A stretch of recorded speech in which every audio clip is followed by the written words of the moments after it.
আসসালামু আলাইকুম। শুক্তোতারা জন্নায় কিভাবে আপনারা খুব ঢাকা, সিলেট যেকোনো প্রান্ত থেকে কিভাবে আসবেন তা আপনাদেরকে বলে দিচ্ছি।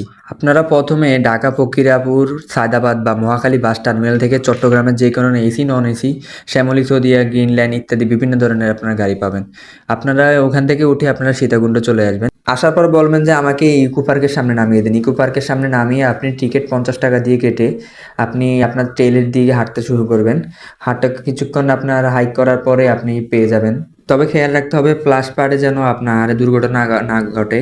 কারণ এখানে আপনার অতিরিক্ত পানির স্রোত থাকে এবং আপনি ট্রেল দিয়ে হাঁটতে আপনার বহু কষ্ট হবে। তাই আপনি লোহার ব্রিজ পার হওয়ার পরেই আপনি উপর দিয়ে পাহাড় দেখবেন, পাহাড়ে দিয়ে উঠে গিয়ে তারপর নিচে নেমে আপনি সুন্দরভাবে ঝরনাটি উপভোগ করতে পারবেন। এবং এটার পরে আপনার সামনে আছে সহস্রধারা ঝরনা। সহস্রধারা ঝরনা আপনি সুন্দরভাবে উপভোগ করতে পারবেন এবং তারপরে আপনি পাহাড়টি চন্দ্রনাথ পাহাড় আছে যেটা হিন্দুরা ঘুরে দেখতে পারেন। তো আজকের ভিডিও এ পর্যন্তই। সবাই ভালো থাকবেন। চ্যানেলটি সাবস্ক্রাইব করে নিত্য নতুন সকল ভিডিও আপডেট পেতে আমাদের সাথেই থাকুন। ধন্যবাদ। আসসালামু আলাইকুম।